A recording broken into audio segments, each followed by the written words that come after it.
નમસ્કાર દોસ્તો, સુપરફાસ્ટ તાજા સમાચારમાં તમારું સ્વાગત છે। દેશ, દુનિયા અને ગુજરાતના તાજા, મોટા અને સૌથી મહત્વપૂર્ણ સમાચાર જાણીએ તે પહેલા તમે ચેનલમાં નવા હોય તો ચેનલને જરૂરથી સબસ્ક્રાઇબ કરીને વિડીયોને લાઇક કરી દેજો।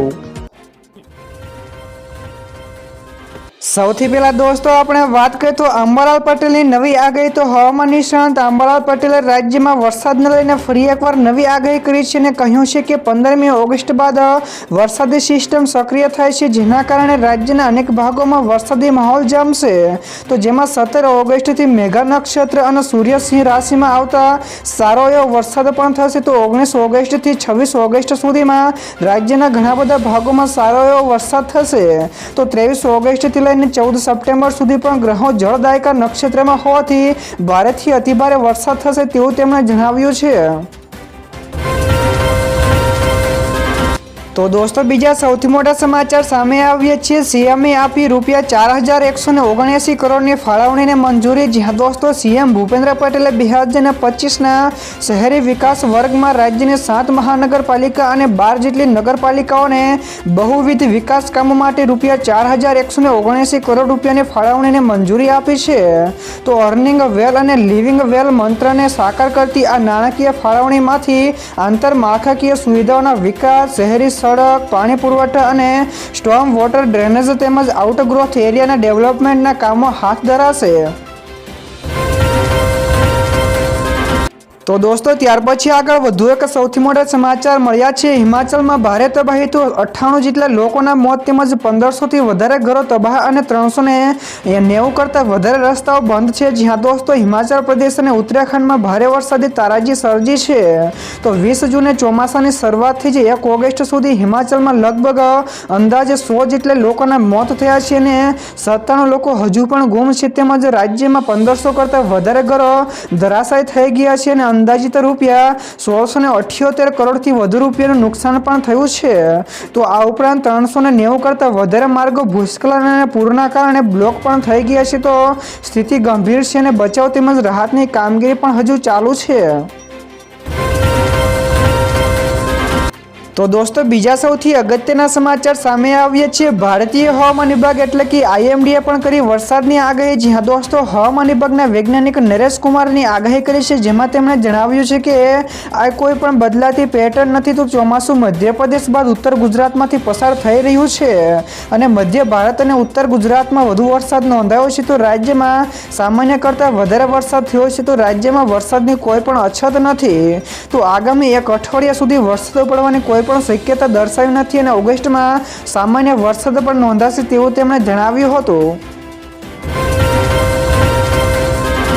ત્યાર પછી દોસ્તો આગળ વધુ એક સૌથી અગત્યના સમાચાર 1.20 એટલે કે 1,20,000 કરતાં વધારે રત્ન કલાકારો બેકારીના ભરડામાં છે। જ્યાં દોસ્તો ગુજરાત સરકાર દ્વારા રત્ન કલાકારોના સંતાનો માટે સ્કૂલના ફી માફી માટે અરજીઓ મંગાવવામાં આવી છે, જેમાં કુલ 1.20 લાખ અરજીઓ આવી છે, જેમાંથી સુરતમાંથી જ 78,000 અરજીઓ આવી છે। તો હવે આ અરજી જિલ્લા ઉદ્યોગ કેન્દ્રને મોકલાશે અને ત્યાંથી ડાયમંડ એસોસિએશનને પણ મોકલાશે। તો સરકાર દ્વારા સંપૂર્ણ બેરોજગાર રત્ન કલાકારોના સંતાનોને 13,500 રૂપિયાની મર્યાદામાં 1 વર્ષ માટે સ્કૂલ ફીમાં માફીની જાહેરાત કરાઈ છે। તો મંદીમાં રત્ન કલાકારોની સ્થિતિ કફોડી બની છે।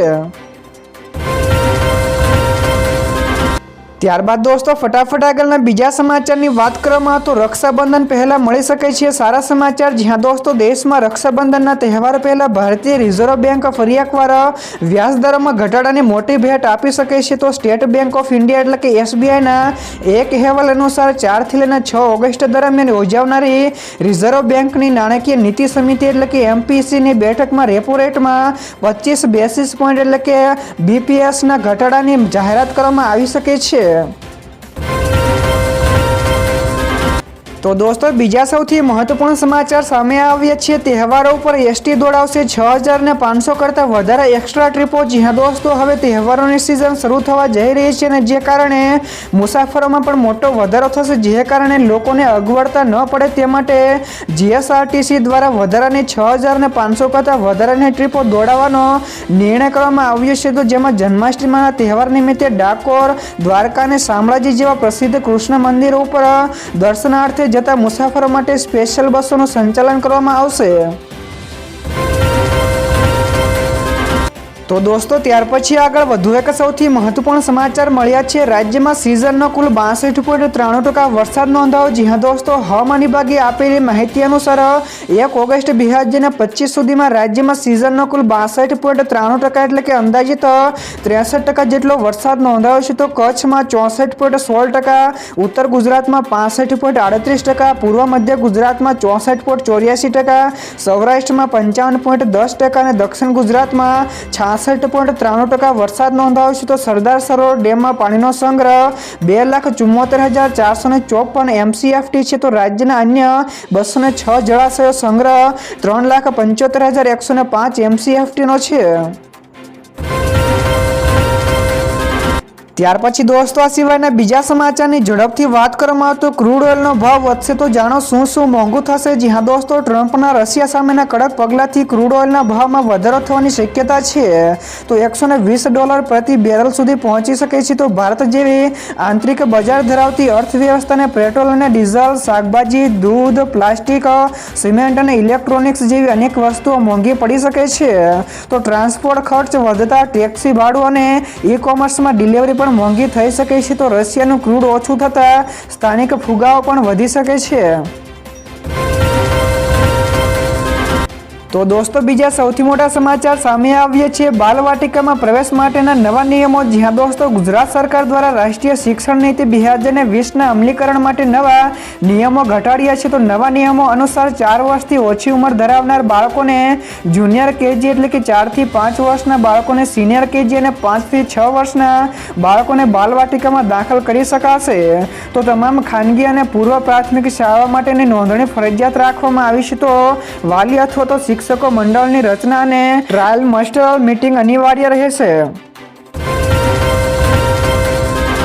તો દોસ્તો ત્યાર પછી આગળ વધુ એક સૌથી મોટા સમાચાર, ફરી એકવાર લાખ રૂપિયાને પાર પહોંચ્યું સોનું। જી હા દોસ્તો, સોનાના ભાવમાં ગઈકાલે 1540 રૂપિયાનો વધારો નોંધાયો છે। જેમાં દિલ્હીમાં 24 કેરેટ સોનાનો ભાવ 1,01,350 રૂપિયા પ્રતિ 10 ગ્રામે છે, જ્યારે 22 કેરેટ સોનાનો ભાવ 92,900 રૂપિયા પ્રતિ 10 ગ્રામે છે। તો રાજ્યમાં 22 કેરેટ સોનાનો ભાવ પ્રતિ 10 ગ્રામે 92,950 રૂપિયા અને 24 કેરેટ સોનાનો ભાવ 10 ગ્રામે 1,01,400 રૂપિયા છે।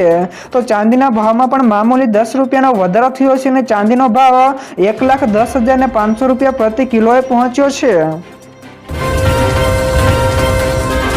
તો દોસ્તો બીજા સૌથી અગત્યના સમાચાર સામે આવ્યા છે। ગંગામાં પાણીની આવક ઉપર ચોંકાવનારો દાવો। જ્યાં દોસ્તો ગંગા નદીના ઉનાળામાં પાણી ક્યાંથી આવે છે તેના ઉપર નવો દાવો કરવામાં આવ્યો છે। જેમાં ઉત્તરાખંડના રૂરકી સ્થિત IIT દ્વારા દાવો કરાયો છે કે નવા દાવા પ્રમાણે આ પાણી ગ્લેશિયર પીગળવાથી નહીં પરંતુ ભૂગર્ભ જળમાંથી આવે છે। તો જે નદીના મધ્ય ભાગમાં પાણીના સ્તરમાં 120%નો વધારો કરે છે। તો IIT રૂરકીના સંશોધકોએ ગંગા અને તેની સહાયક નદીઓનું વિગતવાર વિશ્લેષણ કર્યા પછી આ દાવો રજૂ કર્યો છે। ત્યાર પછી દોસ્તો આગળ વધુ એક સૌથી અગત્યના સમાચાર, નેશનલ હાઈવે ઉપર 5 દિવસથી ટ્રાફિક જામ છે। જી હા દોસ્તો, અંકલેશ્વર નજીક નેશનલ હાઈવે 48 ઉપર 5 દિવસથી સતત ટ્રાફિક જામનો સિલસિલો યથાવત છે। તો 7 કિલોમીટર લાંબી વાહનોની લાઈનો પણ લાગી છે। તો વાહન ચાલકો હેરાન પરેશાન થઈ ગયા છે। તો વાહન ચાલકોને ખાધ્યા પીધ્યા વિના 3 થી 4 કલાક ટ્રાફિકમાં ફસાઈ રહેવાનો વારો આવ્યો છે અને વાહન ચાલકોને ઇમરજન્સી જેવી અનેક સેવાઓમાં પણ ભારે મુશ્કેલીઓ ઊભી થઈ રહી છે। તો આવા સમયે એમ્બ્યુલન્સ આવે તો શું થાય? તો ખરાબ રસ્તાના કારણે વાહન ચાલકોને ભારે હાલાકી ભોગવવાનો વારો આવ્યો છે। ત્યારબાદ દોસ્તો ફટાફટ આગળના બીજા સમાચારની વાત કરવામાં આવે તો યુદ્ધનો અંત આણવા માટે હમાસની શરતો। જી હા દોસ્તો, ઇઝરાયલ અને હમાસ વચ્ચે ચાલી રહેલા યુદ્ધમાં શાંતિના દરવાજા બંધ થઈ રહ્યા હોય તેવું લાગી રહ્યું છે। તો હમાસે ઇઝરાયલની 60 દિવસની યુદ્ધ વિરામના પ્રસ્તાવને નકારી કાઢ્યો છે। તો હમાસે કહ્યું છે કે જેરુસલેમમાં રાજધાની ધરાવતું સ્વતંત્ર પેલેસ્ટિનિયન રાજ્ય ન બને ત્યાં સુધી તેઓ શસ્ત્ર નહીં મૂકે। તો હમાસનું આ નિવેદન એવા સમયે સામે આવ્યું છે જ્યારે કતાર, ફ્રાન્સ અને ઇજિપ્તની મધ્યસ્થી થોડા દિવસો પહેલા જ શાંતિ પ્રસ્તાવ પર વાટાઘાટો સમાપ્ત થઈ છે।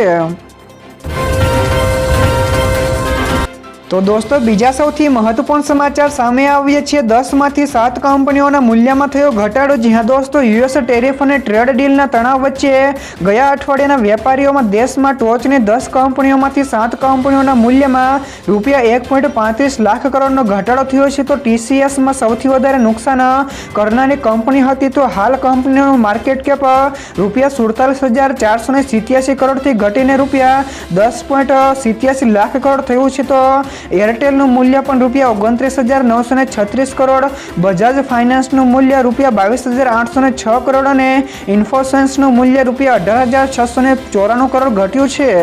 જોકે એચયુએલ અને એચડીએફસીનું બેંકનું મૂલ્ય વધ્યું છે. ત્યાર પછી બીજા સૌથી મહત્વપૂર્ણ સમાચાર વર્ષ 2025માં આરબીઆઈ અત્યાર સુધીમાં 3 વખત રેપો રેટમાં કર્યો ઘટાડો. જ્યાં દોસ્તો ફેબ્રુઆરીમાં રેપો રેટ 6.50%થી 6.25%, એપ્રિલમાં 6.25%થી 6% અને જૂનમાં 6%થી 5.50% કરવામાં આવ્યો છે. તો રેપો રેટ એ વ્યાજદર છે જેના ઉપર આરબીઆઈ બેંકોને લોન આપે છે. તો તે ફુગાવો નિયંત્રણ કરવા અને આર્થિક વૃદ્ધિને પ્રોત્સાહન આપવા માટે ઉપયોગ થાય છે.